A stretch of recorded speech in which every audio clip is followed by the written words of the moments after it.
Olá, tudo bem? Eu sou o pastor Jefferson Debus, pastor da Congregação Evangélica Luterana do Redentor de Carazinho, igreja afiliada à Igreja Evangélica Luterana do Brasil, a IELB, e te convido para juntos estudarmos os credos da igreja, os credos ecumênicos.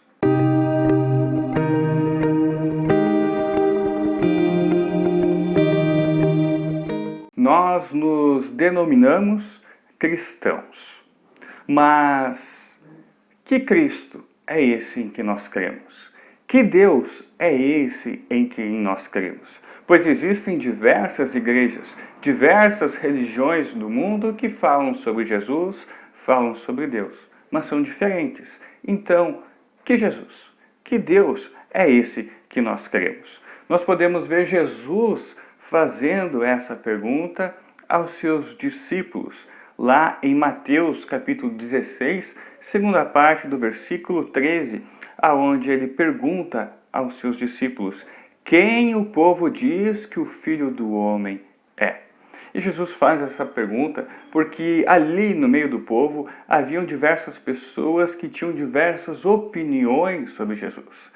Então, diversas pessoas estavam vendo o mesmo Jesus, o mesmo ser, mas tinham opiniões diferentes sobre aquele mesmo ser, aquele mesmo Jesus. Uns achavam que ele era o novo líder político, o novo líder militar que ia vir e iria então libertar o povo da escravidão do governo do Império Romano. Já outros achavam que Jesus era João Batista, outros achavam que Jesus era o novo Elias, outros achavam então que Jesus era um padeiro ou um outro ser.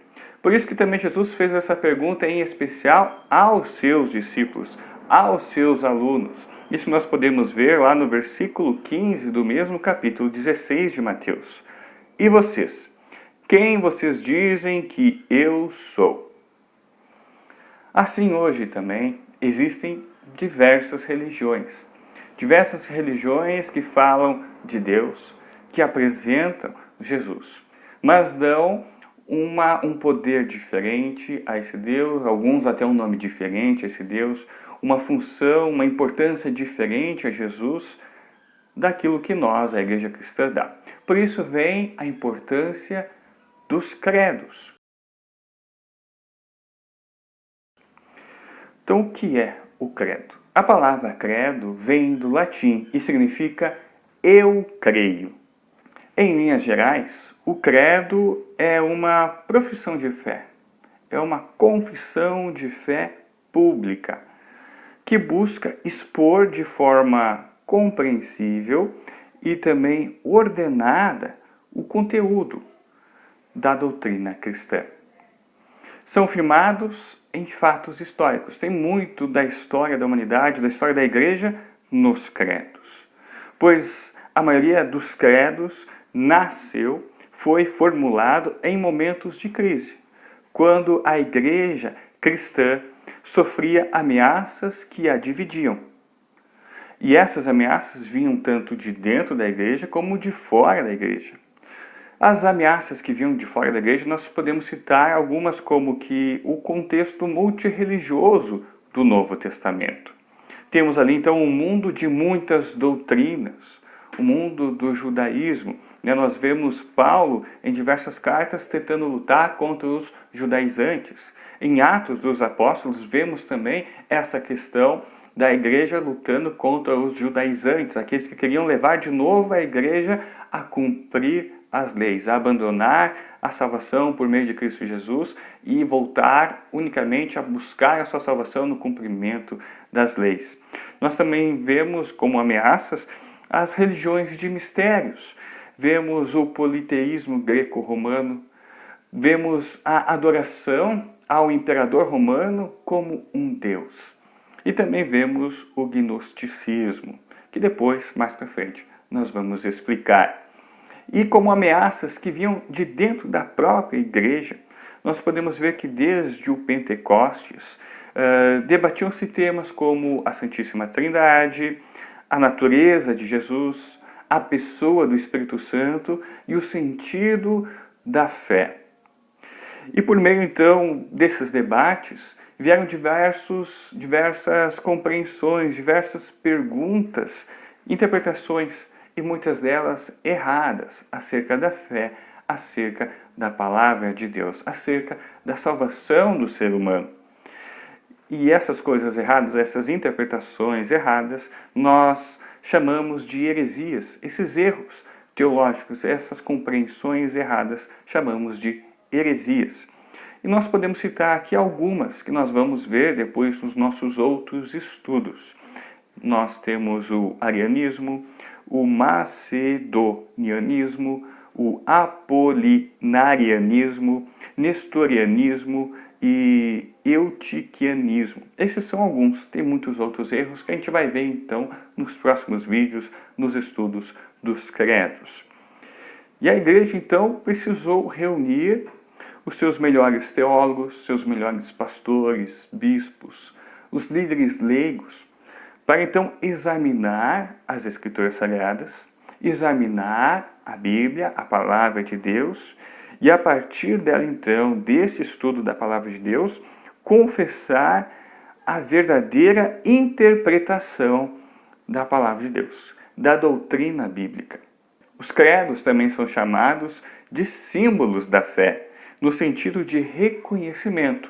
Assim como nós também reconhecemos de que montadora é um carro, por causa do símbolo que vem na frente ou na traseira deste veículo, assim como nós também reconhecemos a empresa que fabricou determinada bebida por causa do símbolo que está no rótulo, assim também os credos servem para a igreja como um símbolo de reconhecimento, onde nós podemos reconhecer aqueles cristãos que têm a mesma fé que nós, que creem no mesmo Cristo que nós, que creem no mesmo Deus que nós. O credo também tem uma função catequética, ou seja, uma função de ensino, né? Desde os primeiros tempos da igreja cristã, ali logo após o Pentecostes, quando a igreja foi então enviada ao mundo, né, para fazer discípulos de todas as nações. Então, quando as pessoas eram trazidas para dentro da igreja por meio do batismo, seja criança ou seja adulto, né, era feito então a pergunta depois do ensino, primeiro feito o ensino, depois o batismo, então perguntava em que Deus essa pessoa crê. E então as pessoas respondiam e respondem ainda hoje com um credo, com o credo, com a recitação, recitando o credo. Isso nós também vemos na nossa igreja hoje em dia, não apenas no batismo, mas também na confirmação. Nós podemos ver isto na Bíblia, essa ação já, ali em Atos 8, 36 a 38, quando Filipe estava explicando as Escrituras Bíblicas, explicando de quem que Isaías estava falando, de quem que o profeta estava falando de Jesus. Então, Filipe apresentou Jesus ao eunuco da Etiópia, e esse então disse: enquanto estavam viajando, chegaram a um lugar onde havia água. Então o funcionário disse: veja, aqui tem água. Será que eu não posso ser batizado? Filipe respondeu: se o Senhor crê de todo o coração, é claro que pode. E o funcionário disse: sim, eu creio que Jesus é o Filho de Deus. Ele mandou parar a carruagem, os dois entraram na água e Filipe o batizou ali. Então nós vemos que ali já, então, para que ele então fosse batizado, recebesse, fosse unido a Cristo Jesus, ele confessou esta fé em Jesus. Isso nós também podemos ver como que a igreja procedeu logo após os discípulos, os apóstolos, como que aconteceu depois que eles morreram. Como que a igreja procedeu? Nós podemos ter esse conhecimento por meio da tradição da igreja.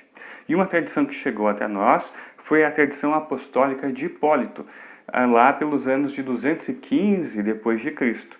E essa tradição nos relata que a igreja procedia assim: e quando aquele que deve ser batizado desce à água, que aquele que batiza coloque sobre ele as mãos, dizendo assim: crês em Deus Pai Todo-Poderoso? E o batizando responderá: creio. Que ele imediatamente o batize, tendo sua mão colocada sobre a sua cabeça. Depois disso, que ele diga: crês em Cristo Jesus, o Filho de Deus, que nasceu pelo Espírito Santo da Virgem Maria, que foi crucificado sob Pôncio Pilatos, morreu e ressuscitou no terceiro dia dentre os mortos, e subiu aos céus, e sentou-se à mão direita do Pai, e virá para julgar os vivos e os mortos? E quando ele disser: creio, que seja batizado segunda vez. E novamente, que ele diga: crês no Espírito Santo, na Santa Igreja e a ressurreição da carne? E o batizando dirá: creio, assim que o batize terceira vez. Então, quando ele diz aqui que o batize primeira, segunda, terceira vez, está querendo dizer, então, derramar a água sobre a cabeça da pessoa. Ou então, mergulhar a pessoa. O credo também é um núcleo da fé. Ele não quer falar tudo sobre tudo, mas quer falar de forma mais simples e resumida sobre o principal da fé.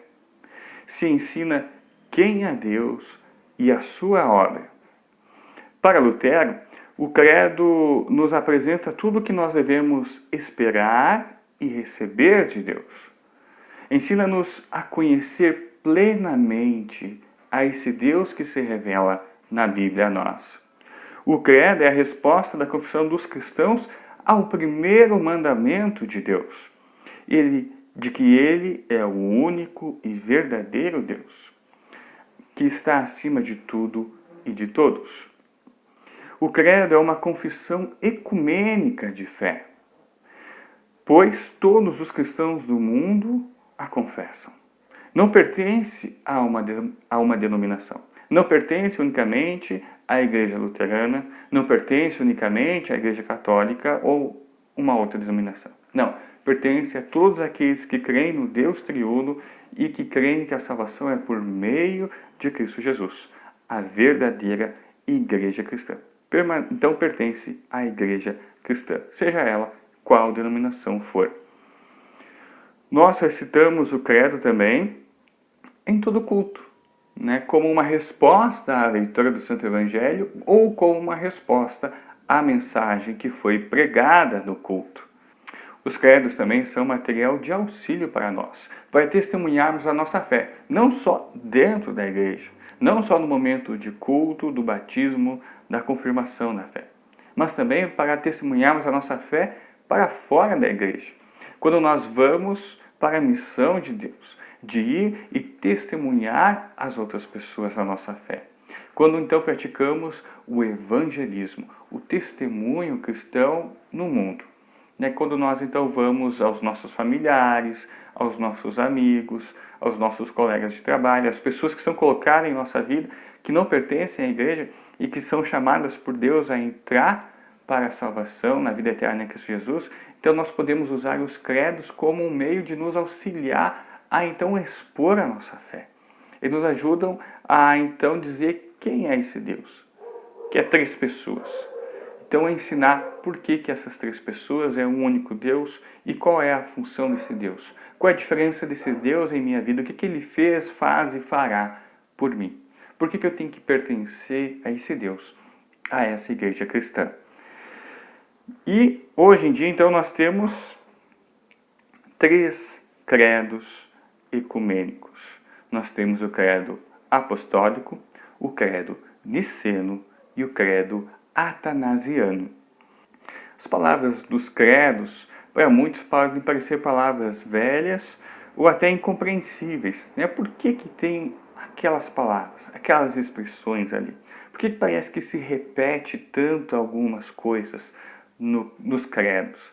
Então, nós precisamos estudar os credos no seu contexto, saber o que se passava no mundo, na igreja, para que aquilo tivesse sido feito. O que gerou aquelas expressões, aquelas frases formuladas ali nos credos. E assim, a partir desse estudo, nós poderemos crescer em conhecimento e fé e também poderemos entender a fé que a igreja vem testemunhando, vem professando ao longo dos séculos. Os credos, juntamente com as confissões da igreja, contidas no livro de Concórdia, nos ajudam a compreender a Bíblia. Nós podemos ver, por meio desta imagem, que os credos, então, e as confissões não procuram substituir a Bíblia. Não estão no mesmo nível ou acima da Bíblia, mas nos auxiliam a não cairmos nos mesmos erros que já foram combatidos na história da igreja. Erros que afastaram muitas pessoas da verdadeira fé em Cristo Jesus. Isso é muito importante neste período em que somos levados a praticar um falso ecumenismo, que na verdade é um sincretismo, que esse politicamente correto que nós temos em nossa sociedade nos leva a então dizer que tudo está certo, que tudo é o mesmo Deus. Mas não é. Existe apenas um único Deus, uma única verdade. E nós não podemos abrir mão do primeiro mandamento como filhos de Deus. E por isso nós precisamos confessar sim a nossa fé. Os credos não são orações, mas são uma profissão de fé, uma confissão de fé. Aí você pode se perguntar, tá, pastor, mas por que as pessoas recitam o credo, confessam o credo, com as mãos cruzadas e muitos com os olhos fechados e a cabeça baixada como uma oração? Então, talvez alguns compreendam que é uma oração, mas não é uma oração. E alguns fazem isso para conseguir se lembrar exatamente das palavras, para buscar na memória, para se concentrar nas palavras. Mas o credo não é uma oração, é uma confissão, uma profissão de fé. E nós falamos amém no final, porque o amém não significa apenas que assim seja, mas amém também significa certamente, verdadeiramente, ou seja, isto é certamente verdade. É isso que também quer dizer amém. É isso que nós queremos então dizer no final de cada credo. Dizer que tudo isso que nós confessamos, professamos nos artigos, tudo isso é certamente verdade. Esta é a única verdade que existe em questão de fé de Deus em Cristo Jesus.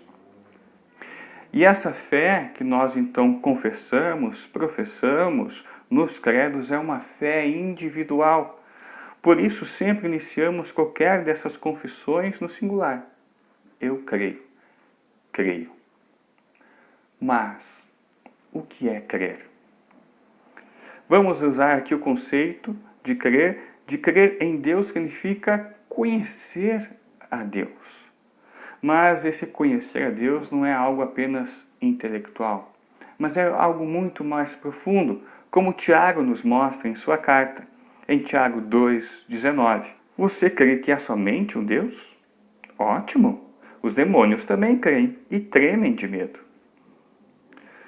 Mas crer é algo muito mais profundo.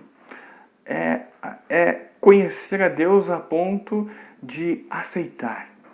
É a ponto de confiar inteiramente em Deus para a nossa vida aqui neste mundo, para a nossa salvação, para todas as coisas, enfim, para tudo.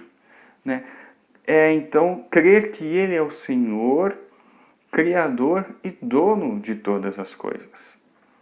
Que não existe ninguém igual ou maior do que Ele. É deixar que Ele, que Deus, por Sua palavra, dirija a nossa vida.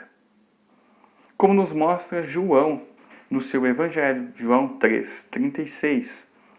Por isso, quem crê no Filho tem a vida eterna. Porém, quem desobedece ao Filho nunca terá a vida eterna, mas sofrerá para sempre o castigo de Deus. Crer é conhecer Deus não somente com a nossa mente, mas também com o nosso coração. Isso nós podemos ver Paulo dizendo em Romanos, capítulo 10, versículos 9 a 11. Se você disser com a sua boca, Jesus é Senhor, e no seu coração crer que Deus ressuscitou Jesus, você será salvo.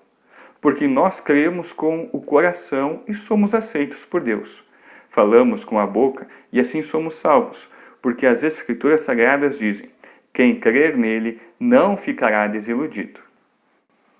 Assim, irmão, nós terminamos esse nosso primeiro estudo, esse nosso primeiro vídeo, com uma introdução aos credos, sabendo o que é um credo, para que serve né? Então, para que ele foi criado, para que ele foi formulado, qual é a sua função na igreja hoje. E nos próximos estudos, nas próximas semanas, iremos estudar cada um desses 3 credos que eu citei para você: credo apostólico, credo niceno e credo atanasiano. Façamos uma oração ao nosso Deus triuno. Senhor Deus triuno, Pai, Filho e Espírito Santo, muito obrigado por sempre capacitar a tua igreja a permanecer firme à tua palavra, nos dando tudo o que precisamos para não nos afastarmos de ti e de todas as bênçãos que nos concede em Jesus. Dá-nos coragem para testemunharmos a tua verdade em nosso mundo, trazendo assim mais pessoas para o teu reino. Em nome de Jesus. Amém. Cantemos um hino para encerrar este momento de estudo.